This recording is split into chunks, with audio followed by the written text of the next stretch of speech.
ఈ బిల్డింగ్ లో ఒక ఫ్లోర్ లో ఒక డింపుల్ హయాతి అని హీరోయిన్ అంట. మరి తనెవరో నాకైతే అంతగా తెలీదు. వంశీరామ్ వెస్ట్వుడ్ లో ఉంటుంది తను. అయితే వీళ్ళకు ఇంట్లో పనిచేయడానికి అమ్మాయి కావాలని చెప్తే నేను ఒడిశా నుంచి ఒక ఇద్దరు అమ్మాయిల్ని పిలిపించాను. వాళ్ళ డాగ్స్ కేర్ చేసుకోవాలి అని చెప్పింది, కుక్కల్ని చూసుకోవాలని చెప్పింది.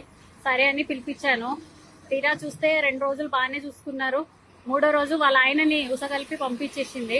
వాళ్ళ ఆయన పాపము, నువ్వు నా చెప్పులకి వాల్యూ లేదు, నా షూస్ వాల్యూ లేదు, నువ్వెంత, నీ బతికెంత అనేసి మాటలు మాట్లాడుతున్నాడు. ఇది కరెక్ట్ కాదండి.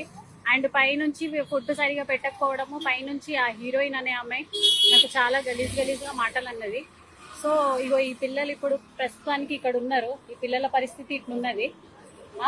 వీళ్ళని ఏం చేద్దాం అనుకుంటున్నారో ఏమో. మరి జీతం ఇయ్యలేదు, చేయించుకున్నారు పని. మళ్ళీ నా మొగుడు అడ్వకేట్, నన్ను ఎవరు ఏం పీకలేరు అనేసి అంటుంది. కొంచెము చూసి ఈ పోస్ట్ ఎక్కడి దాకా వెళ్తుందో మరి మీరే కొంచెం హెల్ప్ చేయండి ప్లీజ్. అందరినీ నేను వేడుకుంటున్నాను, హెల్ప్ చేయండి ప్లీజ్.